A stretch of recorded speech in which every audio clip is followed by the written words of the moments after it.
एक शब्द आजकल बहुत चलन में है, बहुत ट्रेंडिंग है, उसका नाम है कोचिंग माफिया। अब आपने अगर सोशल मीडिया चलाते हैं तो कोचिंग माफिया के क्रिटिसिज्म को सुना होगा। कोचिंग वाले ये करते हैं, कोचिंग माफिया वाले ये करते हैं, कोचिंग माफिया शिक्षा के वो ख़राब कर रहा है, कोचिंग माफिया जो है वो बच्चों से बहुत फ़ीस वसूल रहा है, कोचिंग माफिया जो उसकी वजह से पेपर लीक हो रहा है। और इस मतलब जो एक आज तक की न्यूज़ एंकर अंजना ओम कश्यप, अब ओबे सी बात है कि वो तो केवल ओपनिंग बैटर थी ना, बाकी जो पूरी बड़ी लॉबी है मैं आपको पूरा बताता हूँ कि एक्चुअल में क्या है। अच्छा, मान लीजिए कि आपने कोचिंग माफिया ही खत्म कर दिया, मतलब पूरी कोचिंग इंडस्ट्री खत्म कर दी।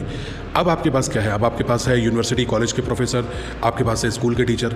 तो मैं ज़रा स्कूल के टीचर से एक बार पूछना चाहता हूँ कि क्या स्कूल के टीचर अपनी पसंद से अपने हिसाब से चीज़ें कर सकते हैं? क्या वो सच को सच बता सकते हैं? या उनके पास व्हाट्सएप ग्रुप में स्कूल में मैसेज आता है कि आपको इसको सच बताना है, इसको झूठ बताना है? अरे आप संडे को अगर एक्स्ट्रा काम करवाया जाए, आपसे अनएथिकल काम करवाया जाए, बहुत सारे ऐसे काम करवाए जाए जो एक टीचर को नहीं करने चाहिए, वो भी मजबूरी में करने पड़ते हैं। भाई नौकरी बचाने के लिए तो करना ही पड़ता है सब। तो आप देखें तो सबसे ज़्यादा शोषण तो स्कूल टीचर्स का होता है। तो अब वो स्कूल टीचर्स जिनके पास में मैसेज आ गया कि आपको सीबीएसई ने कहा है कि ऑन स्क्रीन मार्किंग के आपको फ़ायदे गिनाने हैं, तो वो मजबूरी में फ़ायदे गिनाएंगे। भाई उनके पास ऑर्डर आया है, काम करना पड़ेगा। जो प्रोफेसर हैं, लेक्चरर हैं, कॉलेज के लोग हैं, उनके पास ये आगे ऑप्शन कि आपको कुछ नहीं बोलना इस बारे में, तो वो नहीं बोलेंगे, नौकरी बचानी है वरना कार्रवाई हो जाएगी उनके ऊपर। तो बेसिक सी बात है कि अगर कोई पेपर लीक हो भी गया तो जो पेपर लीक करने वाले हैं, जो सुनियोजित तरीके से काम कर रहे हैं, वो कभी खुल के मुद्दा सामने आने ही नहीं देंगे।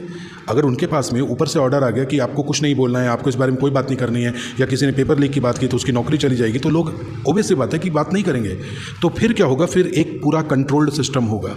वो कंट्रोल्ड सिस्टम जिनके हाथ में कोचिंग इंडस्ट्री के टीचर नहीं आते हैं, जो इंडिविजुअल यूट्यूबर्स हैं या यूट्यूब पे पढ़ाते हैं, जो अपनी कोचिंग रन करते हैं, वो उस सिस्टम के हाथ में नहीं आते। अगर वो रास्ते से हट गए तो सिर्फ वही टीचर हो जाएंगे, वही टीचर बचेंगे जो सिर्फ सिलेबस पूरा कराएंगे और उन्हीं बातों को बोलेंगे जो उन्हें बोलने को कहा जाता है। जैसे ऑन स्क्रीन मार्किंग के फ़ायदे बताओ, उन्हीं बातों को कहा जाएगा जो उन्हें बोलने को कहा गया है। वो बातें बिल्कुल नहीं बोलने देंगे जो वो नहीं बोलने देना चाहते। मतलब आप सोचिए यार कि अगर उनको, मतलब मैं स्कूल टीचर्स को आजकल घर घर भेज के आप सेल्समैन बना रखा है, सेल्समैन बना के उनसे बहुत सारे अनएथिकल काम करवाते हो। टीचर को हायर किसी काम के लिए करते हो, करवाते 10 तरीके का काम हो, उनको संडे का भी दिन नहीं मिलता है। बाकी जगहों पे 5 डेज़ अ वीक चल रहा है, पर टीचिंग इंडस्ट्री में अब तो संडे भी इंक्लूड कर देते हैं। मतलब ठीक है, सभी की बात नहीं कर रहा हूँ, पर कुछ एक मेरे पर्सनल एक्सपीरियंस भी रहे कि ऐसा होता है।